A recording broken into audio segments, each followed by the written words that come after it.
Welcome to the AgriHive Business Summit series.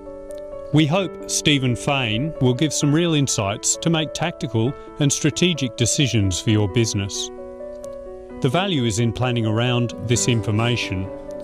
Share this video and join a new wave of resilient businesses as they grow with www.agrihive.com. Have a great day.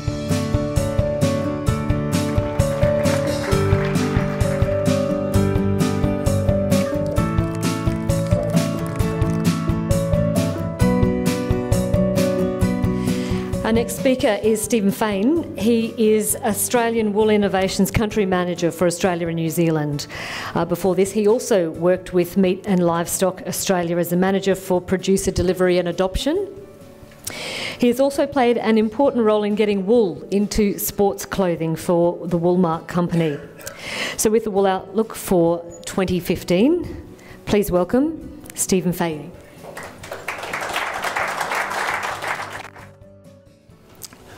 This is just a snapshot from 2013 of where the wool bales come from by state.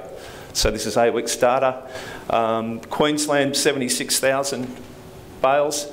That's a little bit down. You'd normally sort of between 8 and 12% of the wool clip. But this is 2013, so it's changed since then. The production of wool has, as everyone knows, dropped significantly. This is probably due to a number of factors. One is drought. Wool price hasn't really helped over the longer term. And it's also the cost of, or the price you're getting for lamb, which is a big driver of that. Queensland in particular, you're at historically low levels of sheep in the state. So this is greasy wool production and sheep numbers. You're down now to around about 3 million sheep. So you're getting close to Tasmania here with those sorts of numbers. The Australian wool clip over the past few years has changed. So since 2001, we had all the broader micron, or that middle micron. The whole profile's changed. While there's less wool, it's skewed now towards the finer end or the coarser wool. So we've basically got two wool clips. And that's because of the trend towards sheep meat. What that's meant in terms of on the fine wool side is we've got 10 times the amount of wool under 16.5 micron than we used to have. So it's a 62% increase over the last 2 decades in that fine wool category, which is a challenge for creating demand. So the supply is up significantly in that area. For Queensland, that's the last 3 years' data, and it shows with the effect of drought here as well. One is the green line.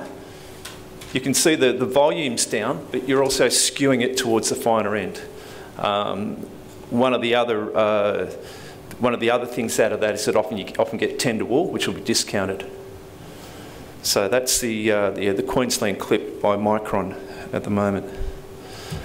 You can see the AWTA data for wool testing. So the green line again is the last year, and you can see how that's down on previous years in the 5-year average. So there's just less wool coming out of Queensland now than it used to. The amount of ewes getting put over for merinos has dropped too over on that since around 2008. It's dropped off. There are challenges there for keeping the merino base, the ewe flock, intact across the country. So there may be some learnings there. The challenge for us is how we just keep the wool price up to keep people in merinos. In Queensland, these are the numbers by type. So from this, what you can basically see is that you're either merinos or people have just got totally out and they're into dorpers. So while other states are starting to look at the sheep meat, it tends not to be, or it appears that it's not in Queensland. So people are still got their heart and soul in merinos, or they've just got out of wool.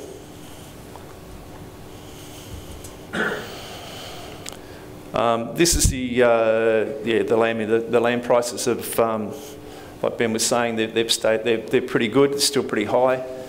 That puts more pressure on the wool industry to a degree, where the turn-offs, the Eastern market indicator for wool. That's the trend. Obviously, it's dropped off in recent. I think we're down to about 1,001 cents yesterday. So it's not where we want it. We want it up over 1,100. But predictions still. These are not our projections. These are other people's projections. ABARES and the EIU's forecast predict it staying in there. It seems to be a floor in the wool price now around that 1,000 cents, so it sort of tends to bounce off there at the moment, which is quite good. I think this week's wool prices have dropped a bit, and I think the announcement of Queensland cotton getting out of wool is one of the factors in the market this week. So what does the future look like for wool demand? All the markets where wool is traditionally sold are looking better. So we're out of the GFC, and disposable income is going up in those key markets. And to give you an idea, so out of all the wool that Australia produces, 99% of it goes overseas and stays overseas. We only consume about 1% of the wool that we produce. And to put that against China, China consumes about 80% of our wool. And of that 80%, around 60% of that actually stays in the country now. So it used to go in as raw wool and it would go out as garments. It doesn't do that anymore. It's actually being consumed in the country. And that's it's a good opportunity for us on that retail side in China. So I guess in summary, yeah, wool production is down. It's probably going to stay down. The challenges that you've got here are basically drought. We understand the pressures that dogs are putting on sheep in Queensland, and it's also that move completely away to Dorpers is a challenge for us. But we expect the wool prices to remain strong. I think we have that new level now of 1,000 cents. We'll be very disappointed if it starts going anywhere below that. And the signs are good with the global economy. It's starting to improve. Good signs out of China, good signs out of the US, and also out of Europe. That's it. Thank you.